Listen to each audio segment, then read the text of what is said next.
Wait before we start. Do we need to wait? Yeah. Once. Yeah. Pause?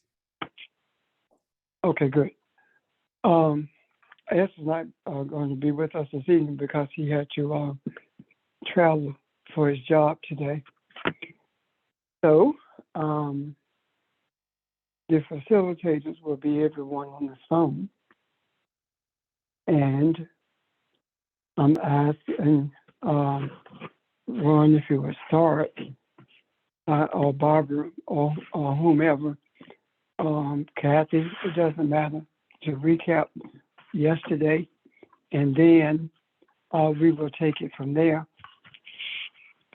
So I'm sure that there are questions, okay? All right. Those names I call do not exclude anybody, okay?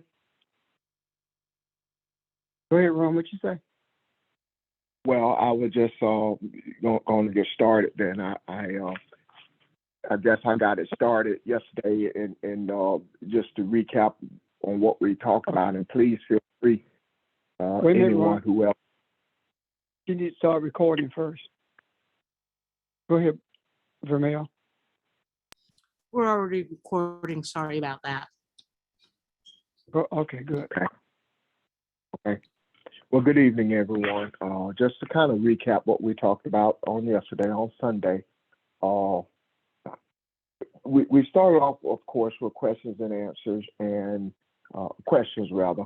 And I brought up the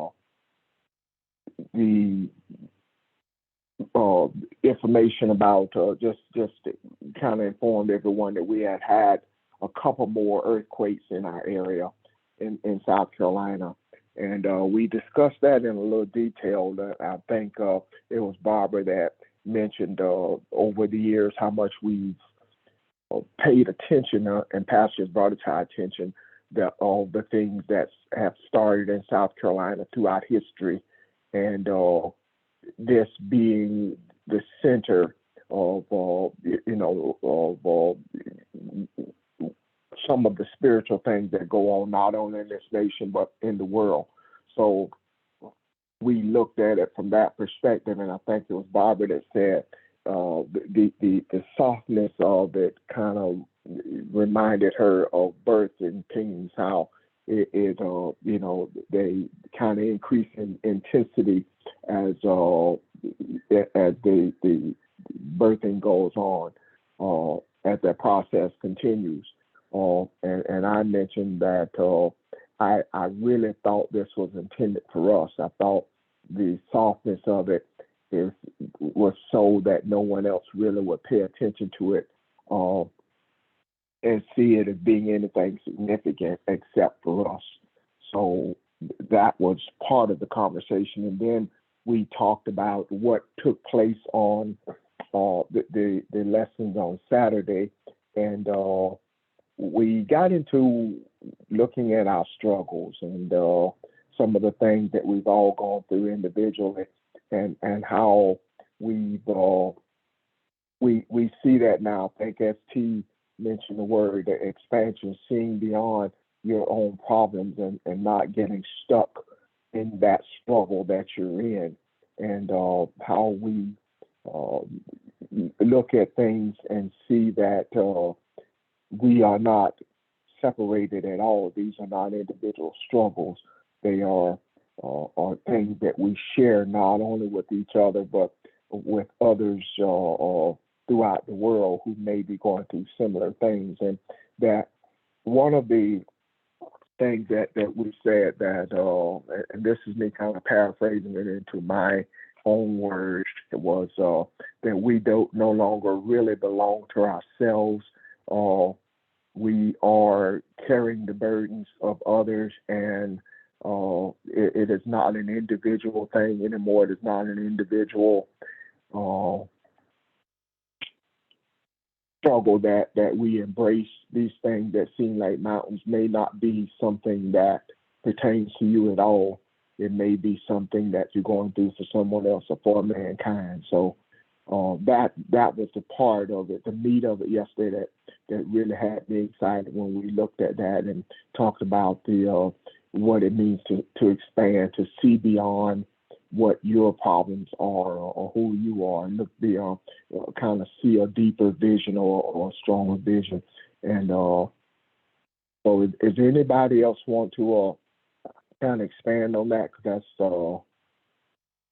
just a couple things that I had written down. Anyone else?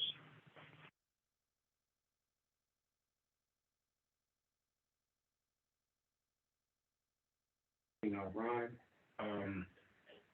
also wanted to mention that I think that it came up in terms of speaking on the subject of energy, and I believe Audrey had mentioned, in terms of energy being, something that can never be destroyed, and I know that subject of the energy came up in our conversation. I wanted to mention that. You're absolutely right, George. In fact, that was really the backbone of the conversation. Looking at energy and where we are with that, and it also being some of the things that we see now being a measurement as to where who we are. And I think I even mentioned along those lines that this is the beginning of the how-tos. This is showing us, it's not an action that we take it as a becoming, it is a transforming. So as in doing that, as we embrace those struggles and embrace the transitional things we see and experience, we are in the process of repurposing that energy. So that, yeah, you're absolutely right. Now that was very important very important piece that I had left out. Is there anyone else? In regards to that, something came to mind as George was talking and recapping what Audrey had said. And what came to my mind is this: suppose we know that energy cannot be created nor destroyed. So suppose that the efforts to actually commit genocide against people who were previously enslaved.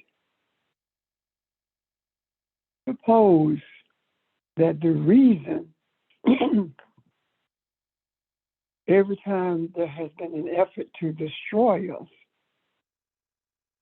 we have, excuse me, we have come back stronger, and we have come back with greater numbers in terms of individual existence. Suppose for a moment that we are that energy.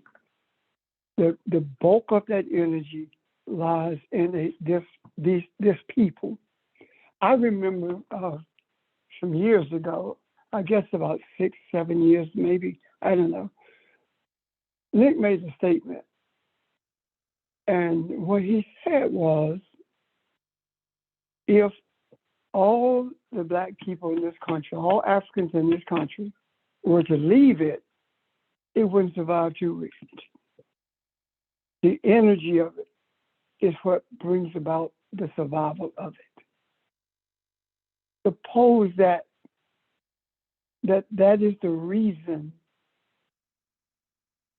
that we thrive, regardless of how destructive men have been towards us, simply because we are that force of energy that is destined to bring balance to this earth, that force of energy that is destined to show mankind what the scriptures are talking about when they talk about dominating the earth realm. that energy that brought the Kush an understanding of mathematics, physics, philosophy, you name it, chemistry, every bit of it came from Kush. Suppose we are that energy that keeps the world alive until such time we become aware of who we are and begin to actively participate in stabilizing this world. Suppose that's true. What do you think? Thanks.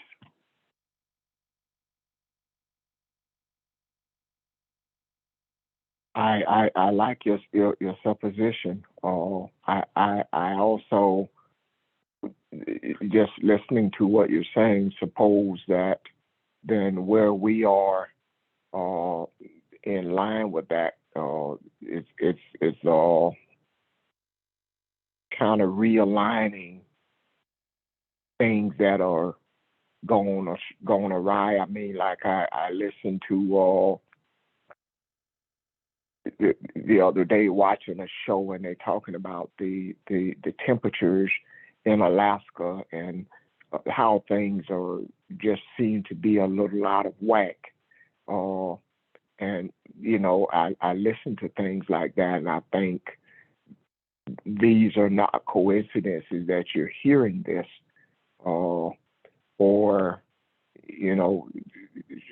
certain species of animals are being hunted or wiped out, and all the things that your heart goes out to, even things that we do that are unintentional. I do feel responsible for at some point. Don't always know what to do about them, how to embrace that, but I like your self position. I can see that. The scripture that says you have ears but cannot hear, eyes and cannot see. The scripture also says, let him who have ears hear. So the hearing, the not seeing, the inability to hear, does not mean that you're deaf. It means that you are derelict in responsibility. And that renders you deaf to the responsibilities that you have. Ears and cannot hear is speaking to all of the sounds, all of the thoughts we have, everything that we are created with, we are not paying any attention to it. We are so caught up in church and the Bible until we have lost sight of what the scriptures are saying. And believe you me, there is a huge difference between the scriptures and the Bible. That word Bible comes from biblios, meaning books. The scriptures are life themselves. They are the source of direction and instruction for the life of the human. They will not remain silent at the expense of the earth being destroyed, because December 2011, a decision was made. This earth will not be destroyed on our watch. Humanity will not be extinct during our watch.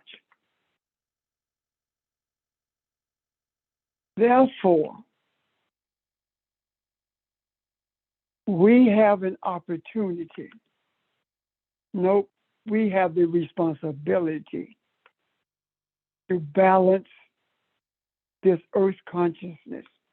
And when that is balanced, the earth will be balanced, because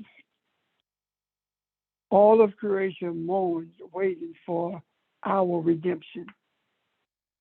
Our redemption from all of those things that we were told were in the scriptures.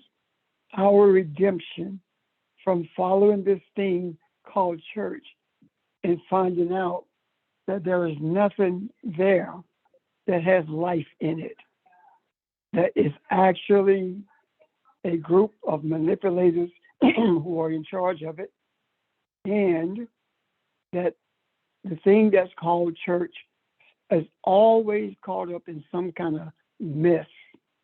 And the biggest argument in the church is the God of this world, money.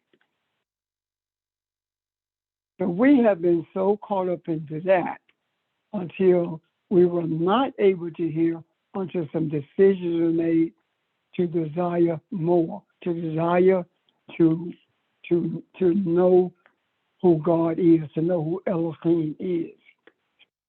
And our sin is sin. We can see with our eyes, but eye and cannot see. Ayin is eye and cannot see.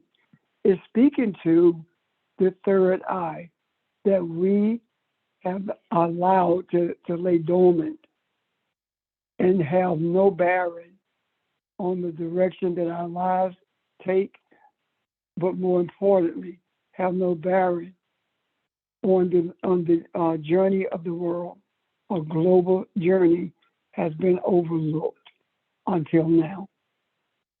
So we have opportunity to make a difference so this world and its inhabitants will not be extinct.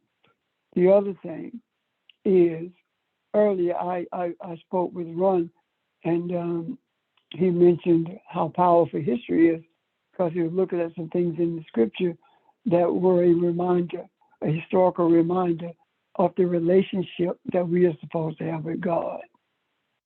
And what dawned on me as he said that is,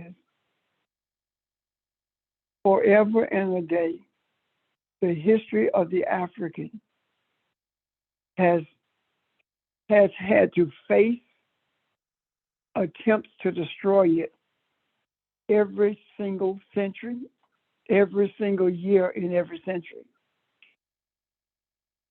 There has always been those who have sought to destroy it. It started with Cush being condemned to servantship because of what happened with Noah. It started with that. And that was a lie when you look at the scriptures. Then it went to attributing everything that the African brought into existence, attributing that to the Greeks or the Romans, rather than to whom it belonged. Even during the period of slavery, the efforts to destroy the history was in place by virtue of denying the languages that were native to the African to be spoken, by disallowing the drum that was that the African used for communication to be played.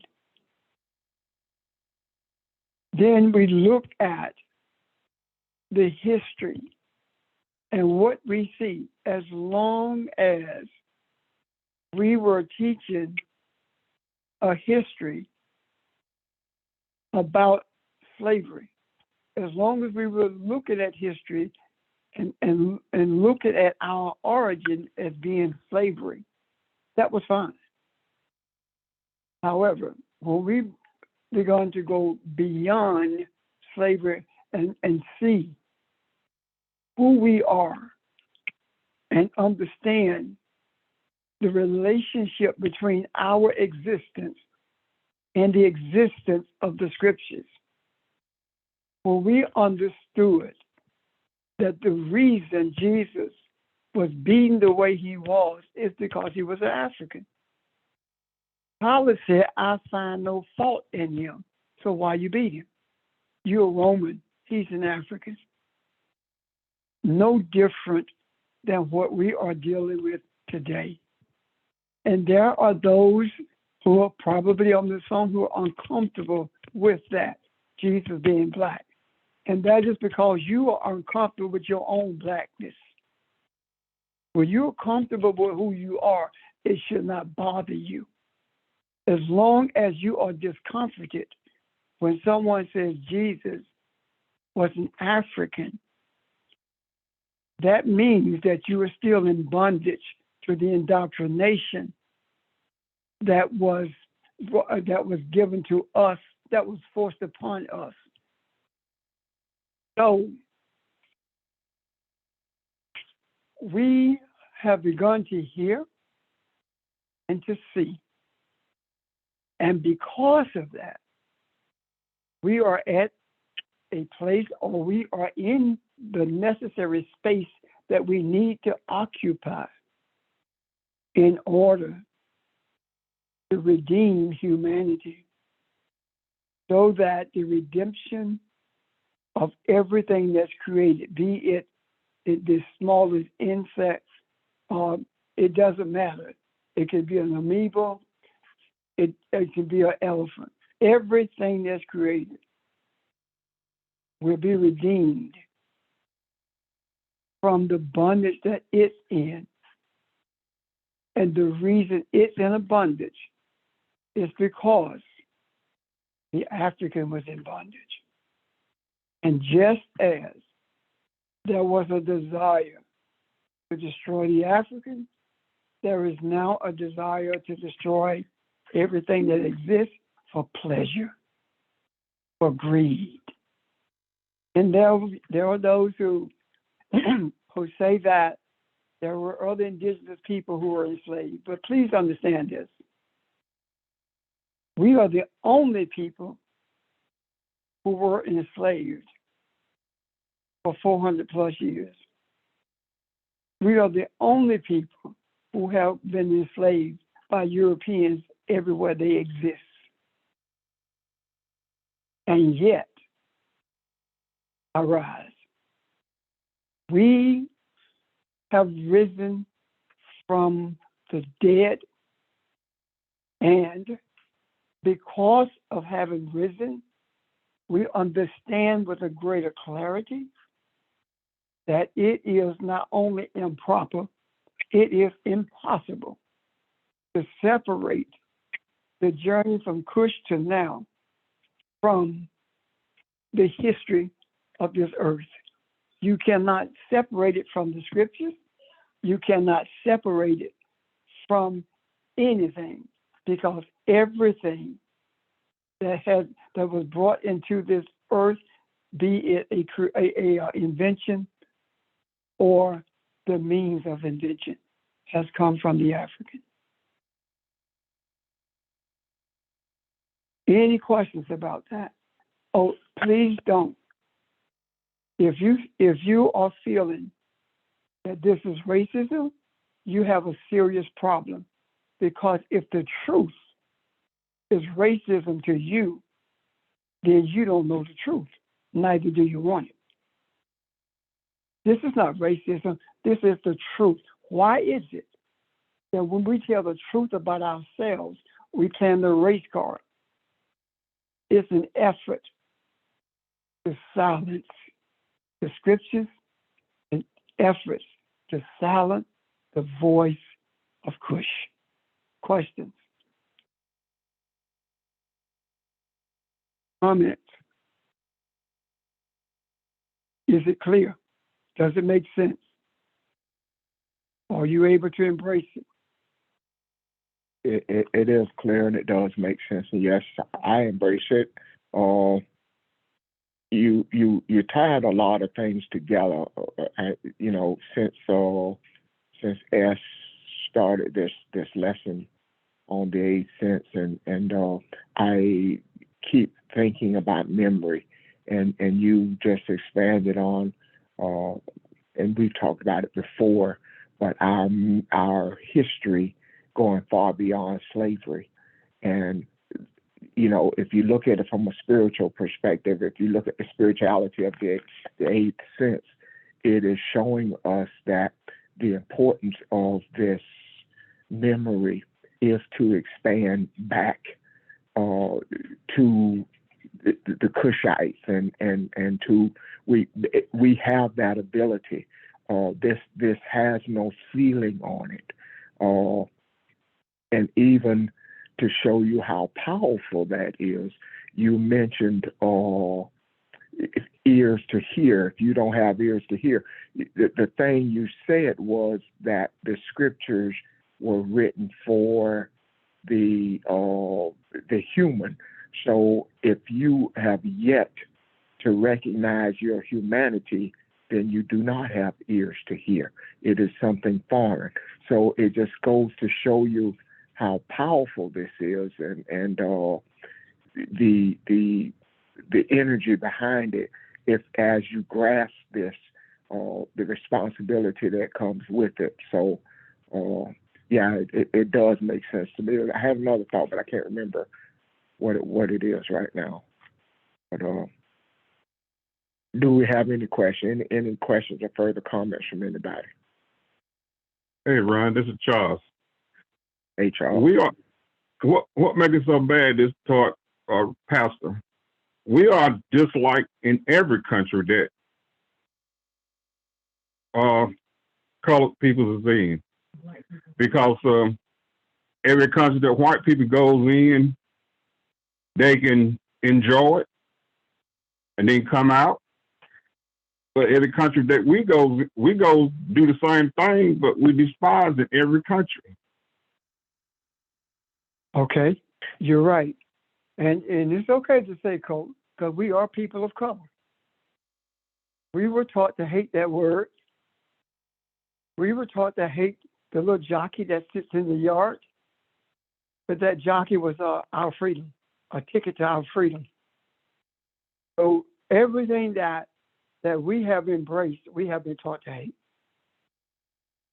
Even our hair, we've been taught to hate hair. Nappy, kinky hair, we say that negatively. So I have no qualms with those words. The reason we are despised is not because of what we have done. It's what other countries have been indoctrinated with by Europeans. If you understand history, you will understand that the Cushites are the ones who established Egypt. And Egypt was a city-state until it became a nation. Understand this. We were welcomed around the world long before born. He wasn't even a thought when the African stepped off a ship on the shores of South America, on the shores of the islands of Japan, that we were the ones who were welcomed more so than anyone else. Because if you look at the history of indigenous people, you will find that they reference the African as being gods because of us coming from such a distance and bringing so much understanding with us, teaching mathematics and teaching writing and picking up other languages along the way. It wasn't until Europeans invaded Africa and raped Africa of its richest resource, and that was human beings. From that point forward, there was every effort to demonize us and dehumanize us in the eyes of other people. That's the reason it's like that, y'all. Thank you. Thank you. And a lot of that history can still be found if you look at, just over the world, the civilizations that the Africans established and set up governments and showed them how to do things and taught them. I mean, it's still documented. You can still find it out there, especially in Spain and that part of Europe. I mean, it's documents out there that you can find. But that you nobody won't find. Well, I'm sorry, Roy. I just popped out of my mouth. Go ahead. I'm sorry. You will not find any documentation that the Africans denied that they were Elohim when they were seen as gods, and monuments were built to them because they saw them as gods. They never denied it. Why? Did Cush understand that it was in the image of its creator, not in a physical, but spiritual image? Did Cush understand that? And was that passed on? And could it be true that in order to dominate the earth, the gods of the earth had to be destroyed?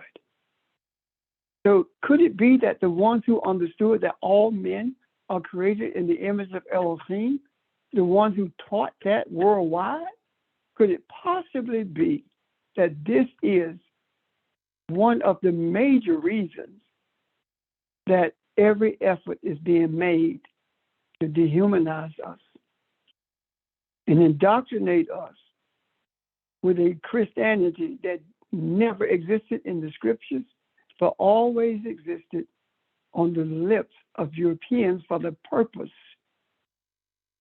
of enslavement, for the purpose of bondage. Not too long ago, I said that whatever we do, we're at the top of our game with it, whether it's good or bad. Look at the churches. Every church I know that has African leadership, if you follow it, it does everything to mimic the white church. Why? Because that's what we've been indoctrinated with. We didn't have church meetings until people went to seminaries.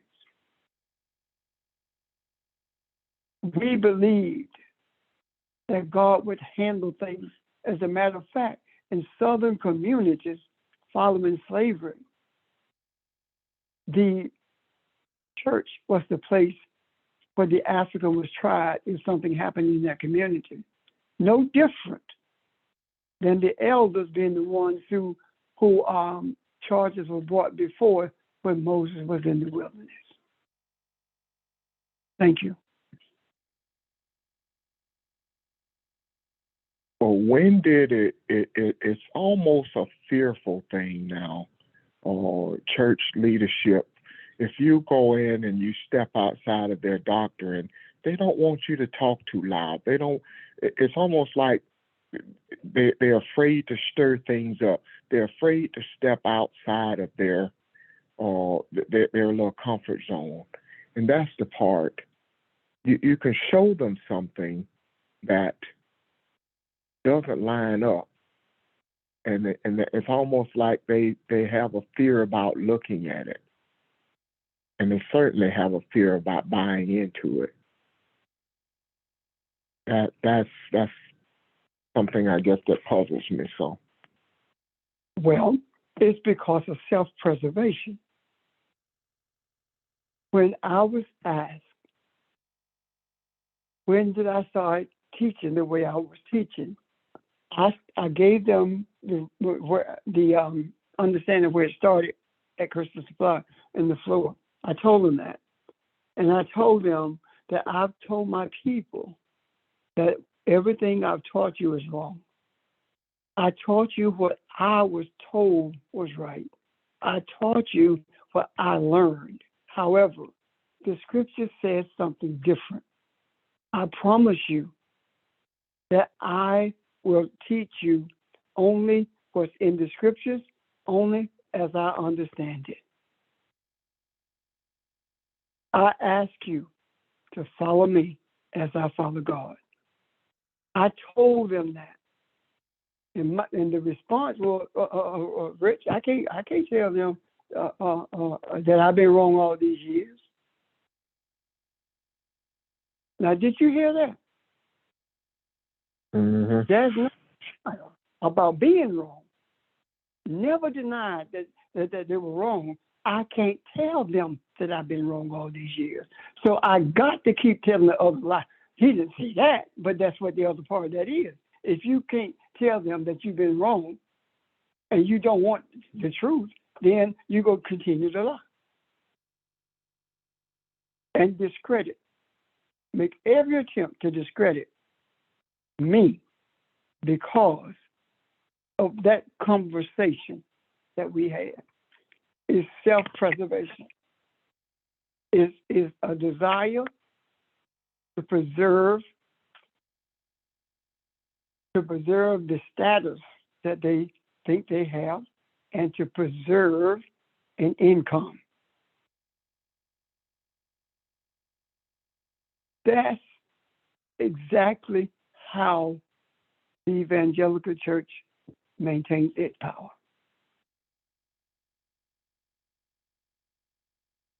I'm done. I hope that answers Ron. Yes, sir. And then also, you reminded me of something that's in, I guess, what's that, 3rd chapter, John, where Jesus talks to Nicodemus. The one thing that nobody ever talks about in that verse, that first verse, is when Nicodemus says, "We know that you are of God." So the we that he was talking about were the scribes and the Pharisees. And what you just described, I guess that too has not changed. That's a powerful line to me. We know that you are of God. Nothing will change until we change it. We may as well go ahead and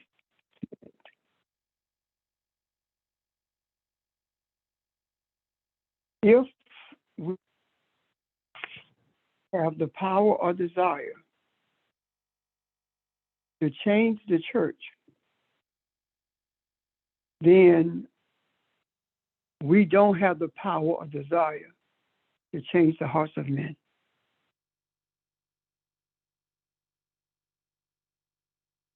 The church has to be changed. And then when I say changed, the attitude, the principles have to change, even if the doors have to be slammed shut and padlocked. Change has to come. And every one of you who's on this phone, know I'm telling the truth, whether or not you want to embrace it.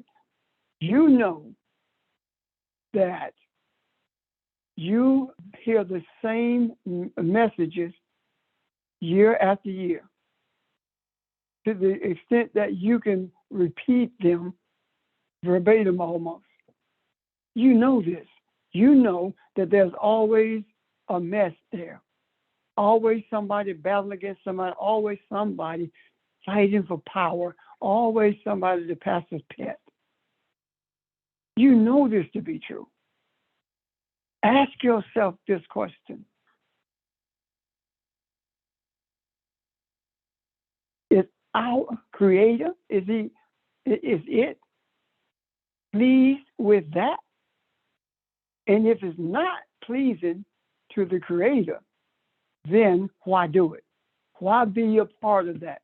When I think it was Kathy talked about, used an example of when we talk about, when we are told rather, to watch the company that we keep. That applies here. Be careful about the company you keep. If you keep the company, if you love being in the presence of those who are not preaching the scriptures, who are not teaching the scriptures, who are not enlightening you as to what's in the scriptures, then you are in bad company. If you were not being enlightened, you would not dial in every week.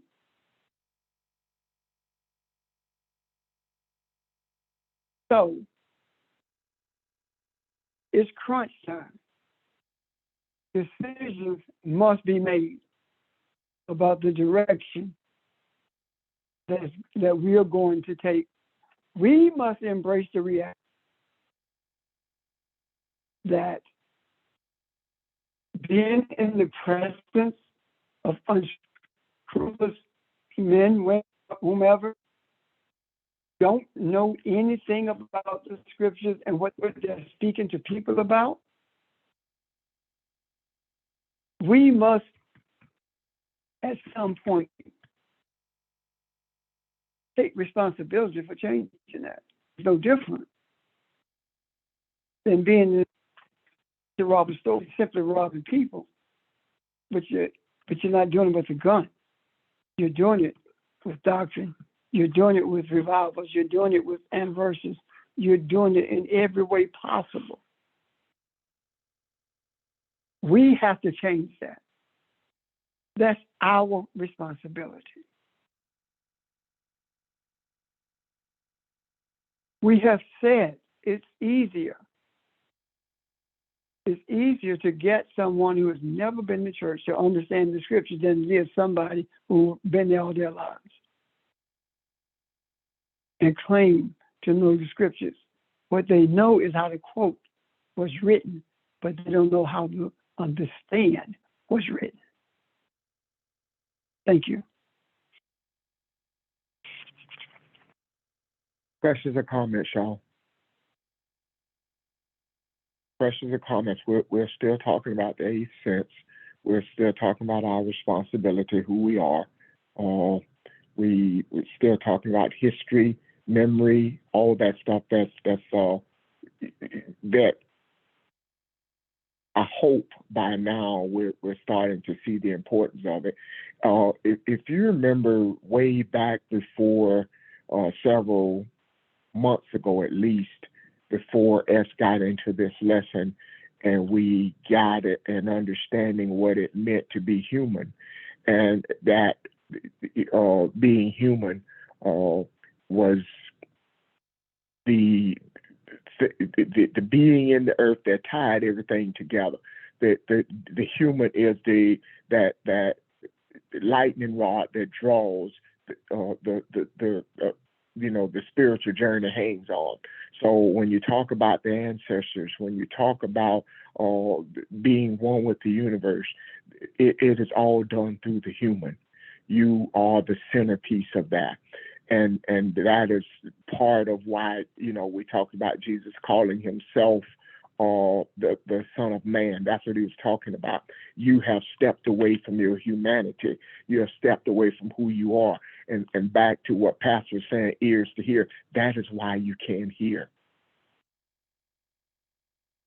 That is why.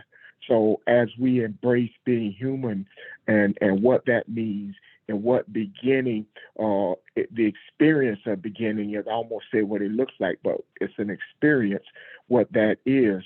The next place the Creator has led us is to gaining understanding of the 8th sense.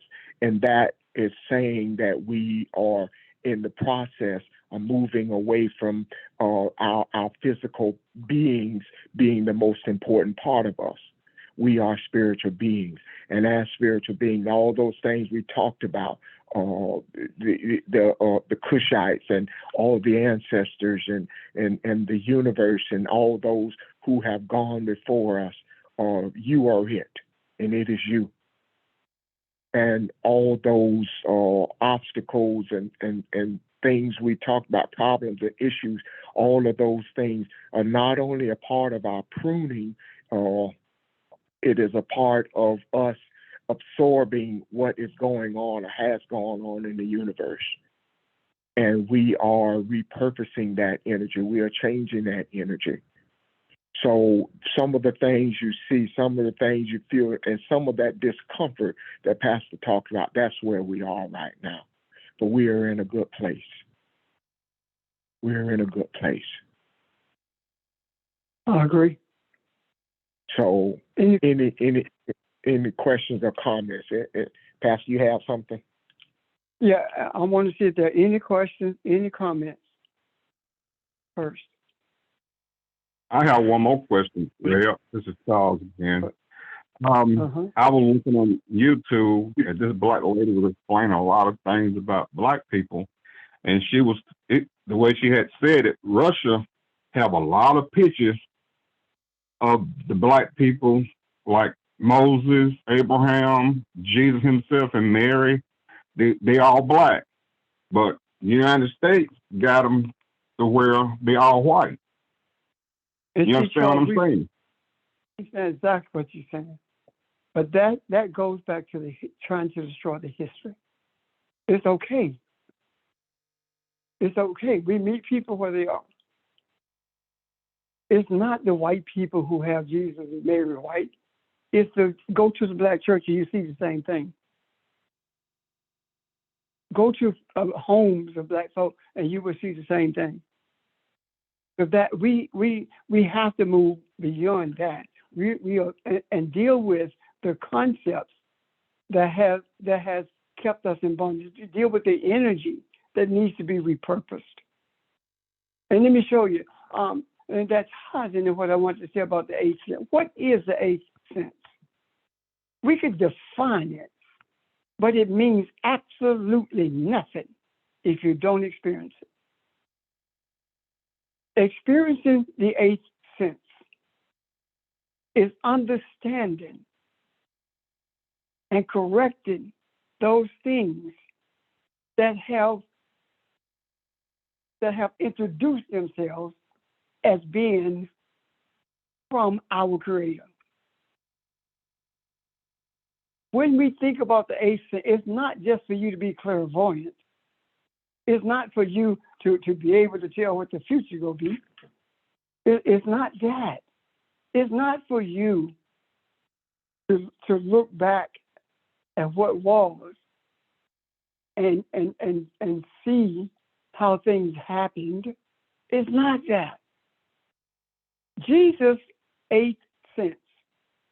This is what it looks like. Jesus explained it when he said that I was hungry and you fed me not. I was in prison and you visited me not. And I was thirsty and you did not give me water. Jesus' eighth sense is saying that we are not moving beyond our own selfishness to make sure that humanity stays intact and that mankind looks out for each other. We look at the eighth sense. The eighth sense helps us see what racism is. We've experienced it, but to see it, it helps us to go beyond slavery, beyond simply African history. It helps us to see the world before there was in Abraham. It helps us to see that. It helps us to understand the scriptures. And it does it by bringing things into our present. We, for years, desired to have an understanding of the New Testament. We wanted to understand what Jesus was really saying. And we scoured everywhere. We scoured the internet looking for it, found nothing. We went to libraries, bookstores, found absolutely nothing. But one day, the eighth sense saw what we desired, and in the fullness of time, it was presented to us, and the beginning of that was Christ.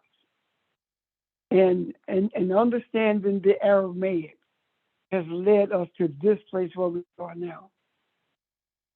The eighth sense does that. Kathy talks about sitting with issues that face us, that face her. She talks about those sitting with that.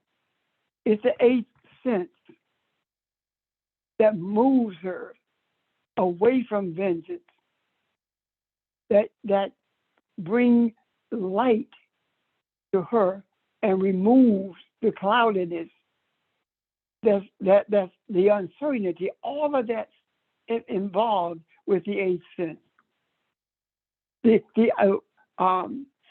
When Barb talks about being the collective moving forward, and regardless of the issues that we face, it's just something we face, and that's it. That's the eighth sense. Being a collective, that's experiencing the eighth sense. Because no one person knows everything. And if you notice, when we start talking, it may not be but two people talking and everybody is quiet, but we call it feeding off of each other. But what we are actually doing is opening windows in that eighth sense. What I'm talking about right now is causing questions to rise in some of you, and it's causing a response to what I'm saying, because you are seeing things that you haven't seen before, but more importantly, you are seeing things that I'm not talking about, but that's connected to it. That's all involved with the eighth sense. And that is the reason I say we have been functioning with this eighth sense far longer than we realized. We just didn't understand it. Questions, comments? Thank you. So you mean, Ray, when this man asked Jesus to tell us heavenly thing, he said, "Why should I tell you heavenly thing and you can't understand the earthly thing?" Jesus was saying, why should I enlighten you about the spiritual realm when you don't even understand earth consciousness? You don't understand what this is about.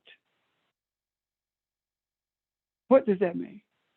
You don't understand that there is no separation between the Creator and the human. No separation. You don't understand that the earth is the way it is because you are Creator. And you are to bring things into order the same way that your Creator brought them into order. I'm here to teach you that. That's all he was saying. Make sense? Yes, it does. Question? I'm glad I asked that question. I am too. Thank you. I really am. Anyone else?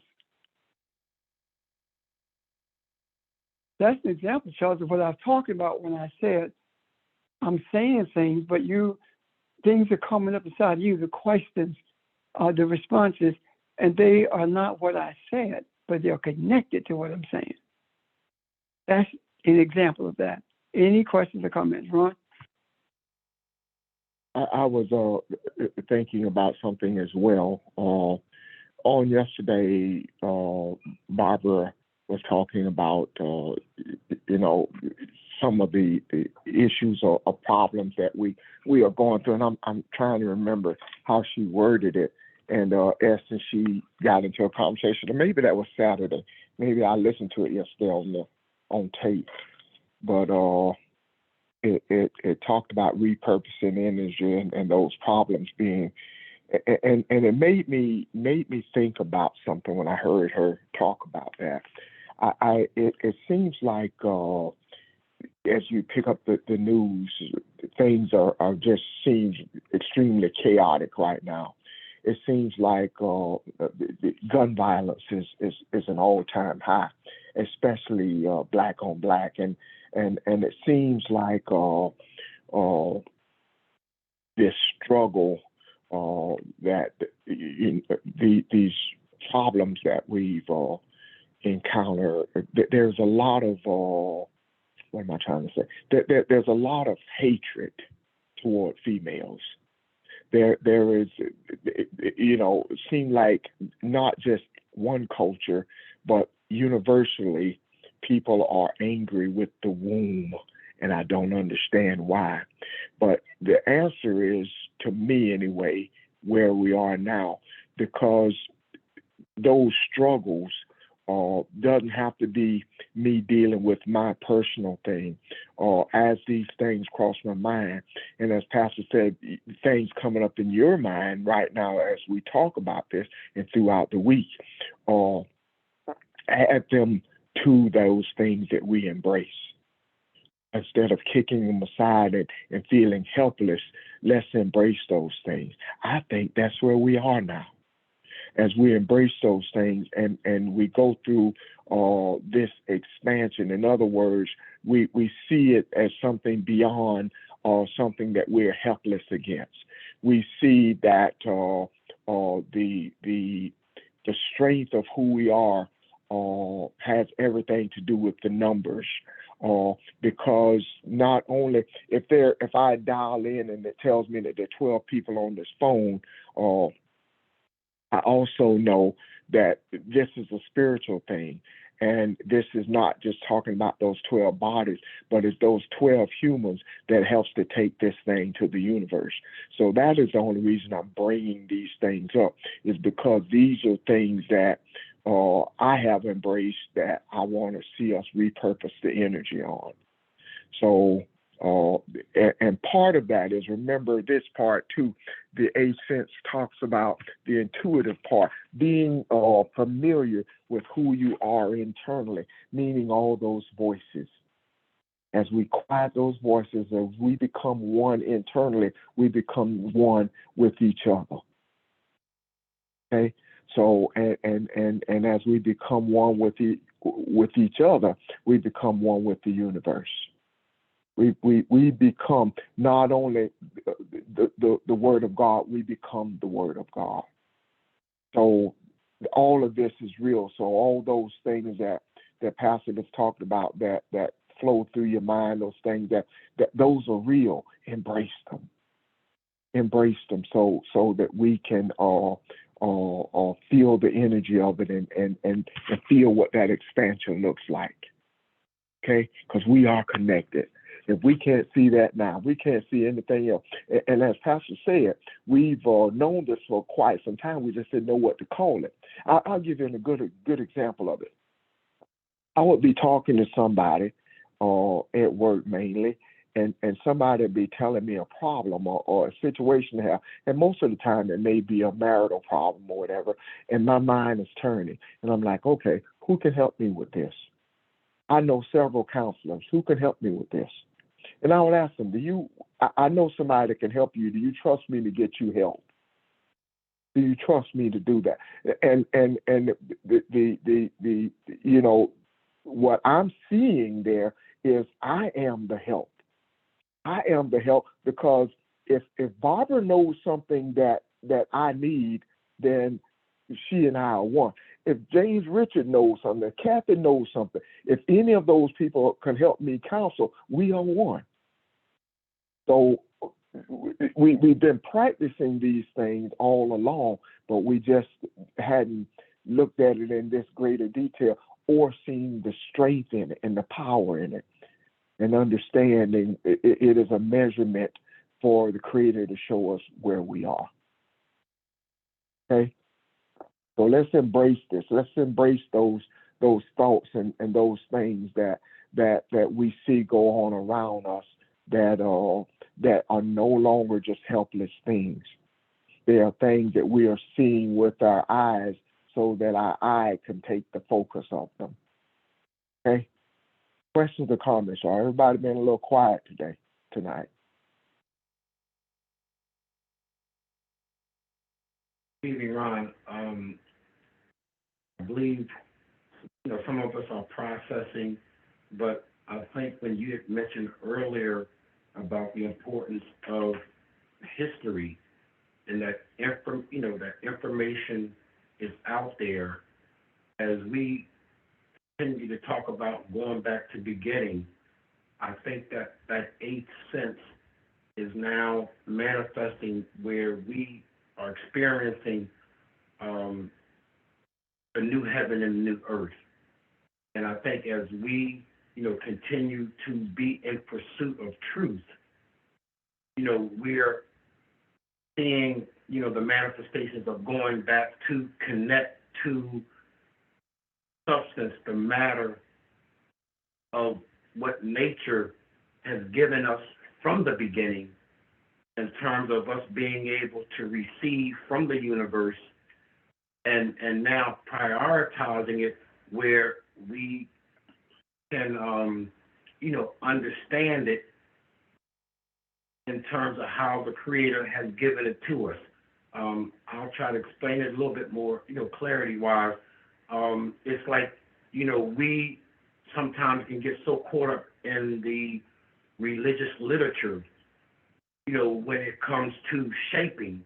And as we have read, the Bible, or we have read the Pauline epistles, and we know that, again, Paul was basically shaping, the church from a standpoint of his doctrine or his ways.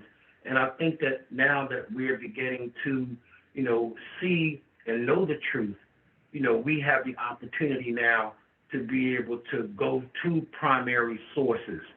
You know what I mean? To really look at, how our ancestors were able to read, the stars, how they were able to plant, how they were able to do, what the Creator designed them to do. So I just wanted to share it in a way because I think that we're at an awesome place, now in our spiritual enlightenment.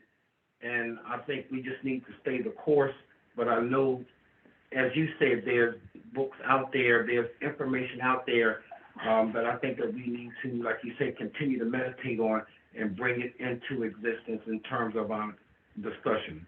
So I just wanted to share those thoughts, Ron.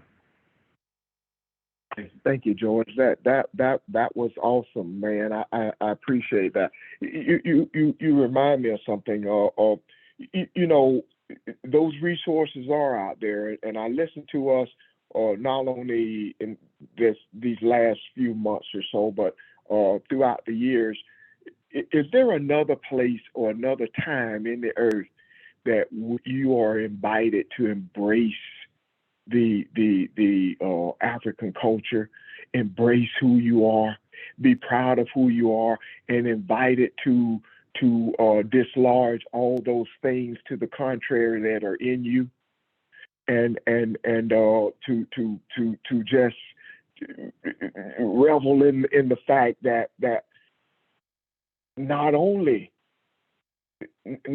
do I see who I truly am, but I see who I truly am to the Creator, and I see what this means, or my importance in life, and what this means to the universe. Where else have you been taught to embrace that?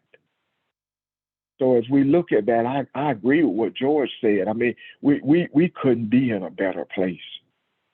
It has nothing to do with our position in the earth, and that too is scripture. How many times have you read something in the scripture where something, God spoke something, you had an issue or something, and God spoke on it, and it appeared that that situation did not change. But it changed in you. That's the change. It changed in how you saw it, which gave you the solution. It changed in your outlook. It took you to another place of consciousness. So in an earthly sense, that's what we're working on now. But our consciousness and our awareness of who we are, our awareness of the universe, our awareness of what it means to be human, that has made all the difference in the world. So yeah, thank you. Thank you. I embrace this. Anyone else? Questions or comments? Ron, this is Barbara. Hey, Papa. I've just been thinking and just thinking. There has not been another time that I'm aware of in my life that I have this feeling of gratefulness that even in the midst of whatever those struggles and those challenges are, the gratefulness is, wow, I'm grateful to the Creator for trusting me to be who it created me to be, which is just totally different. It's as if I don't know. We talked about all of our experiences, but everything now is a lived experience. The human having this lived experience, and I'm just grateful for that trust and that knowledge and that awareness. Thank you. And I join you in that. Thank you. I too am grateful. I too acknowledge that. I had a similar experience the other day, Barbara. I am amazed sometimes at the people that the Creator has put in my life, that I can turn to and can help guide me and help me see things. It is a beautiful time to be alive and to be a part of this. And it is truly exciting. So thank you. Thank you for sharing that. Anyone else?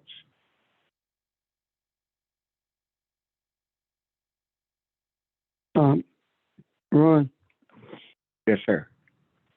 when we talked about the energy, right? Repurposing energy. When we talked about the repurposing of it speaks to transposing or transforming it into a type of energy that's not destructive. That energy, that's the same energy. The energy we are seeking to repurpose is the same energy that gives women, that gives females a hard time. That dislike females being in position of power and strength. That's the same energy. Why behind it is simply one thing: male ego. That's it. As to where we are, when we talked about our desire was to become like the first century church was, to understand everything that's in the scriptures based on the Hebrew Aramaic. When we talked about that, there was a saying that we were actually speaking without saying it. We don't know what we don't know. So show us.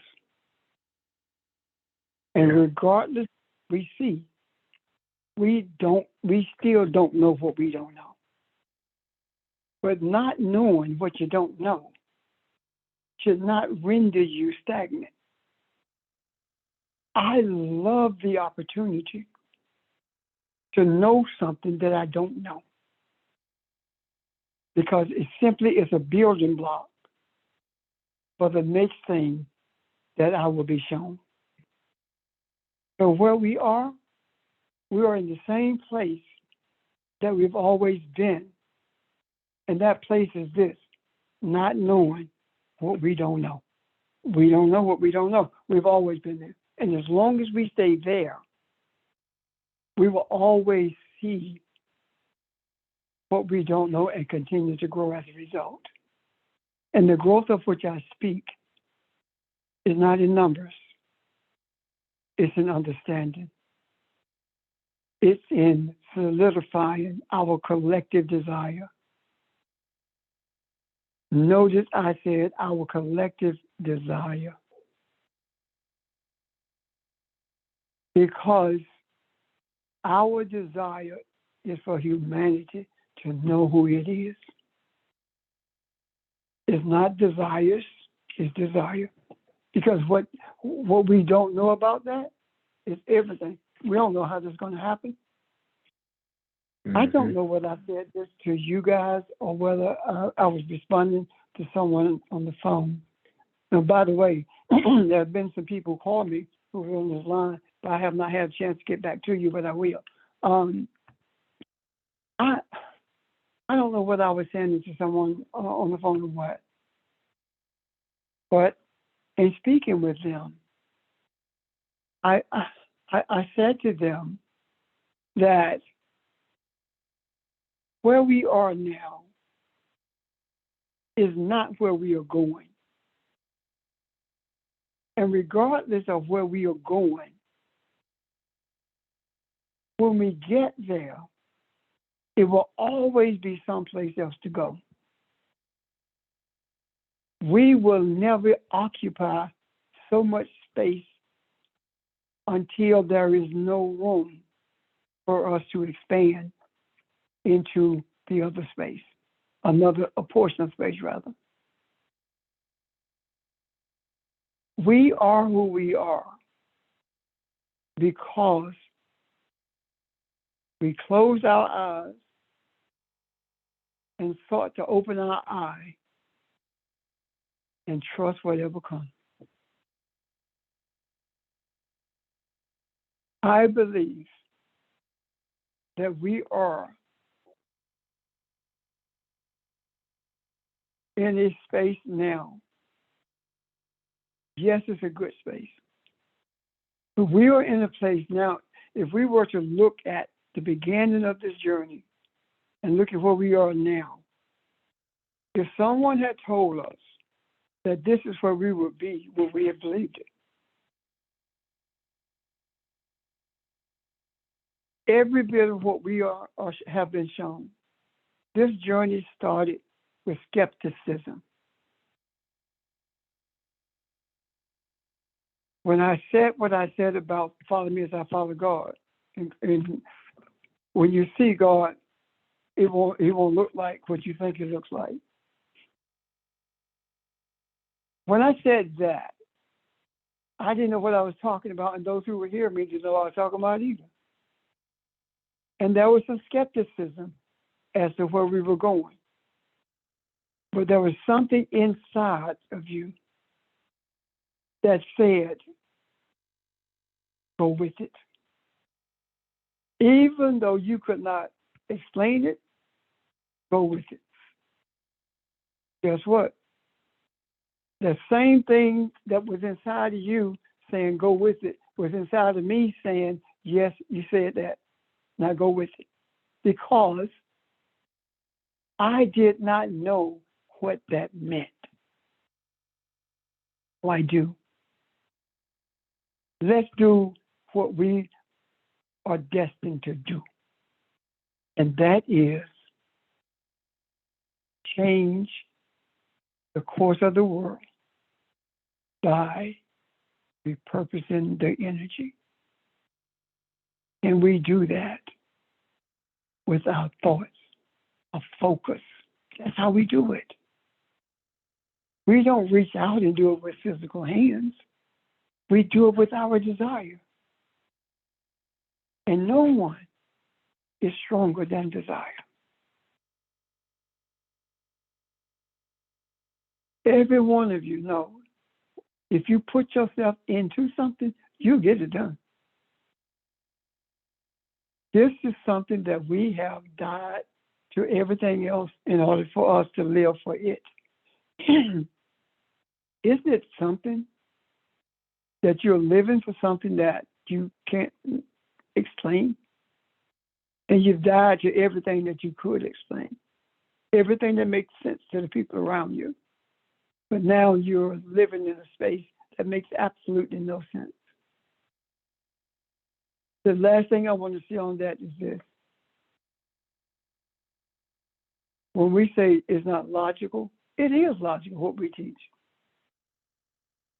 The way that men have abandoned their creator, that's not logical.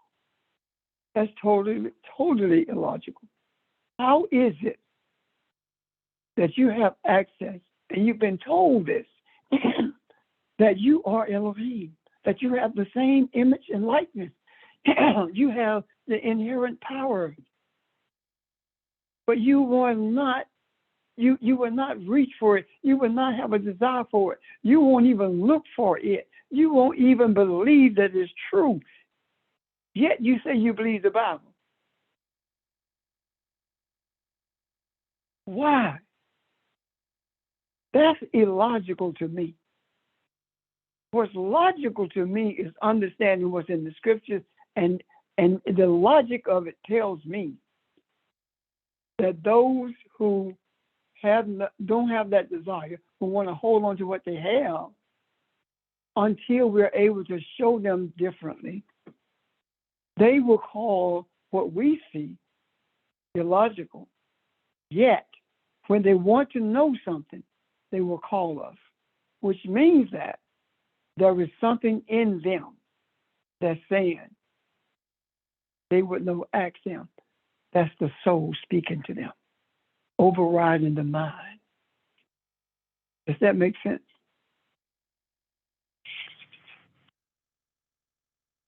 Yes, sir, it does.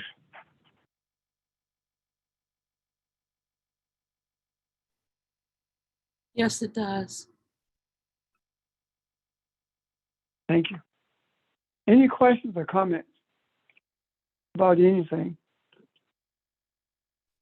This is for Mel. I have a question. It's come across my mind. What does the woman with the issue of blood, how does that tie in with the eighth sense? Who touched me? Okay. Woman, thy faith has made you whole. How did Jesus know that somebody had touched his garment and he was in the midst of a crowd? Eighth sense.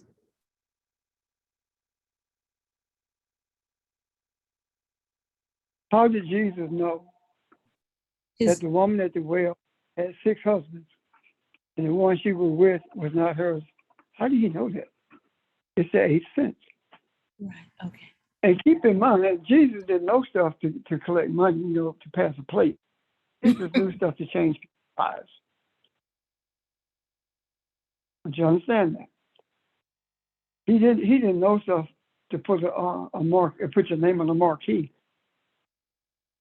Everything he saw with the eighth sense was life-changing for someone else. Okay. Thank you. You're welcome, ma'am. Any other questions or comments? I have a question. Yes, ma'am. We were talking about embracing how we're feeling the experiences or whatever that's happening. And it's not just necessarily our stuff that we're dealing with. But last night, I wanted to scream. I wanted to scream so loud till it was like something was just taking it was just tearing me up. It just like it was gripping my thoughts last night. And this was around 11 o'clock.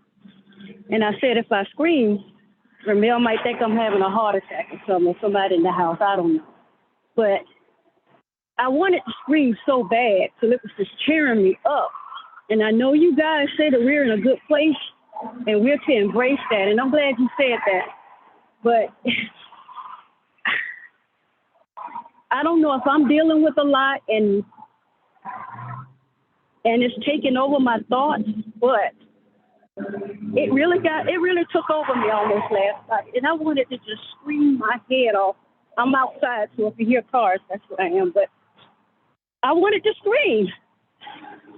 And Okay. it was Why? heavy. I don't know. Well, again, it's probably with stuff that I'm dealing with, but I've never went through something like that as intense as it was last night. But I wanted to scream. So And I didn't want to call, I mean, I don't know. let me ask you a question. Did you feel like you were out of control? Yeah, kind of, sort of, yeah. And what contained me was my body. But my head No. was about, seemed like it was about to pop off my No, head. ma'am. No, ma'am. You were not out of control. And your body, your soul sustained you. If you had been out of control, you would have screamed. Make sense? It does, yeah. If Yeah. you had been out of control, you would have screamed. So you were not out of control. And there are no buts. It's not I was but. No, it's none of that. You were at that moment in the space that you needed to be in. You may never know, or you may see it tomorrow. The reason that you were experiencing what you experienced. What you are dealing with, whatever it is, whether it be 10 things or 2, all of it is the same energy. And it's a distraction. The key to it is disallowing whatever it is to be a distraction. Your desire to scream became a distraction to the extent that it made you feel like you were out of control. Your mind said you were out of control because you wanted to scream. Your soul said you're in control, that's why you're not screaming.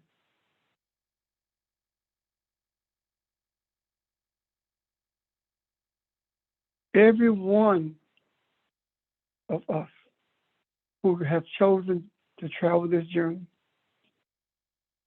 have those periods when it feels like, seems like we're being pulled apart. And I don't mean separate from each other. I'm talking about that our emotions are going in so many directions, and every time we think that we have one thing settled, something else pops up.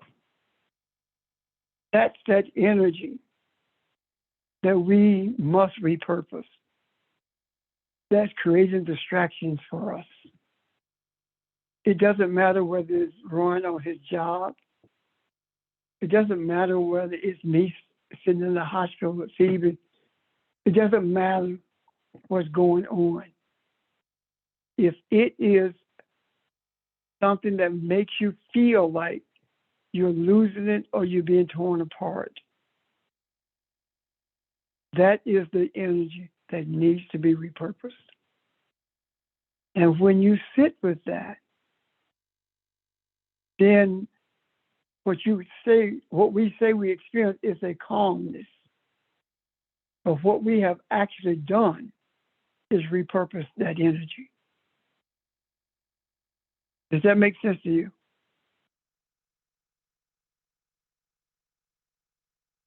It does. And it used to be why I used to cry a lot, but I don't even cry anymore now. So I don't know. You never know. Well, But I anyway, think I'm fresh out. I might be. It's the energy. Honestly, the bottom line is that it's the energy. Whatever you're dealing with, it's always the energy. And guess what? No one can bear that burden for you of transforming that energy. You have chosen to take this journey. And by making that choice, be prepared for anything to show up on your doorstep. And whatever shows up on your doorstep is something to strengthen you for another day. You are experiencing, as all of us, what we are experiencing is calisthenics for the soul. We are being strengthened because we don't have a wagon to carry our load. We carry the world's load. Think about all the people who are made to feel good at 11 o'clock on Sunday morning. They feel good. Their emotions take them there. Yet their experiences are too heavy for them to carry. And there is no one there who purports to be their spiritual covering, who's capable of helping them understand the load that they carry is simply the energy that needs to be transformed.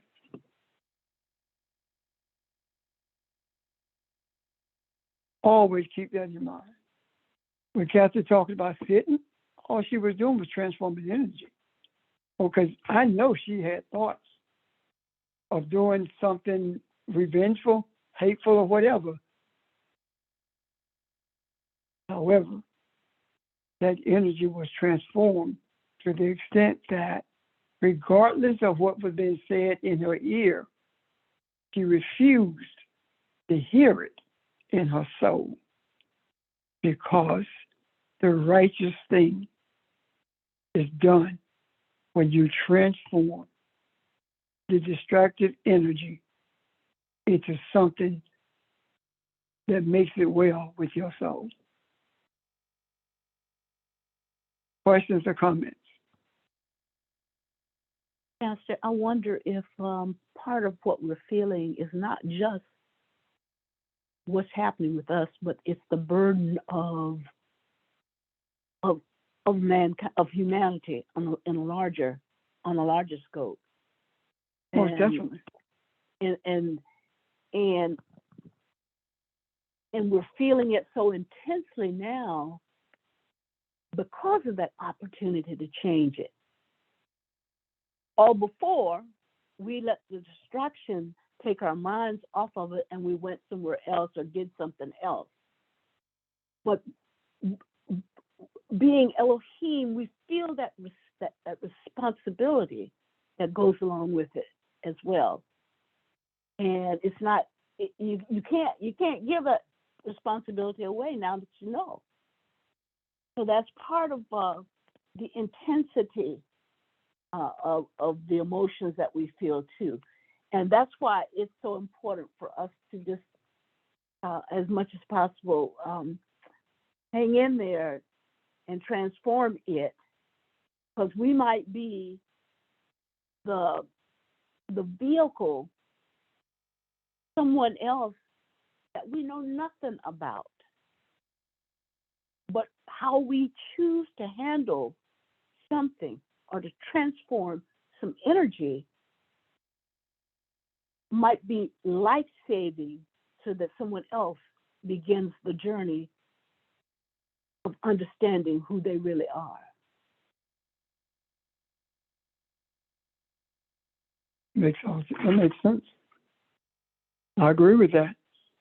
Yeah, that makes perfectly good sense. And let us also first, I like to say that Evelyn, thank you for sharing because we're all going through something. You know, as Barbara said, we're all having our little bouts with things. But the thing I just wanted to add is let's remember our meditations. Let's remember that we're not alone. It does seem like you're Evelyn, but we're not alone. We're go ahead, Pastor. No, I said you. I thought I was muted, but I was. Okay, but I'm just remembering what you know, the things we talked about the last couple of days. That brought comfort to me. That, you know, just remember to breathe. Remember to breathe and know that we're not alone, and embrace it. Don't try to kick it out. Don't try to run from it. Just embrace it. And that's where the transformation starts. So yeah, we're in this together, y'all. And I couldn't agree more. We're all these burdens may not be yours at all, but you are the one that handles this portion of this journey. Right, absolutely. Moses, Elohim says to Moses, I will destroy them all. And Moses says, if you destroy them, then they will believe that you could not bring us out of Egypt safely. And he says to Moses, go down to your people. You deal with them. What does that say? Even the Creator gets upset and have thoughts that he doesn't follow through with because of the destructive nature of them. No one in their right mind has a baby and destroy it simply because the baby disobeyed.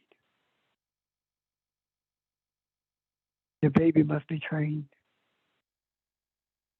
to follow those instructions. So, regardless of what goes through our mind, be it destructive or distractive, we must remember who we are. Suppose for a moment that it was not the Creator, the entity that created us, that spoke to Moses. Suppose it was Moses' desire, a spiritual desire,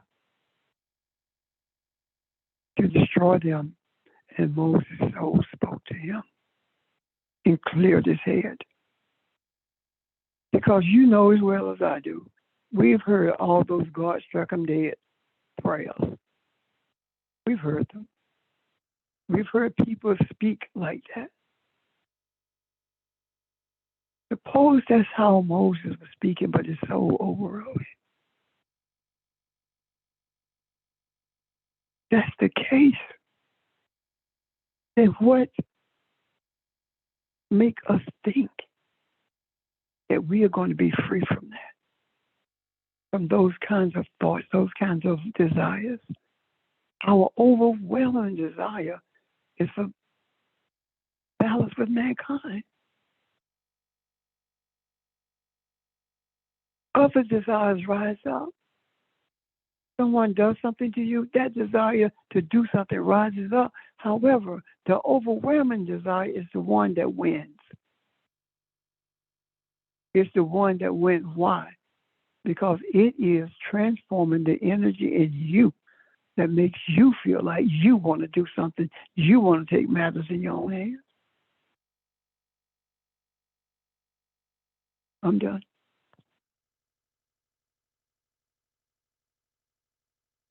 I don't have anything else. Yeah, I think this is a good place to end unless someone has another question. Anyone? Or a comment?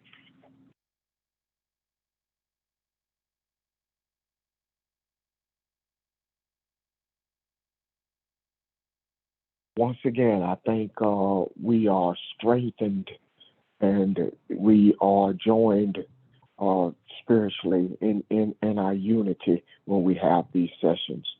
And I appreciate everything that we share. I think we gain from it and grow closer together when we have those episodes. So thank you. If there are no more questions or comments, guess we will end here. Anyone last chance, questions, comments? Thank you, sir. Thank you, everyone who spoke and everyone who joined us this evening. And again, a lot is being said, and I hope everyone is understanding the 8 cents. If not, write them down, y'all, and shoot somebody a text or something. We got to get this. We're going to get this. And if there are any questions, please don't hesitate. Okay, but we are in a good place. We're in a good place. And I celebrate that. I celebrate us and what the closeness that the Creator is with us right now. This is a beautiful thing. But thank you. You guys have a great week, okay? Have a good night. Thank you. Bye, everyone. Thank you. Bye, everybody.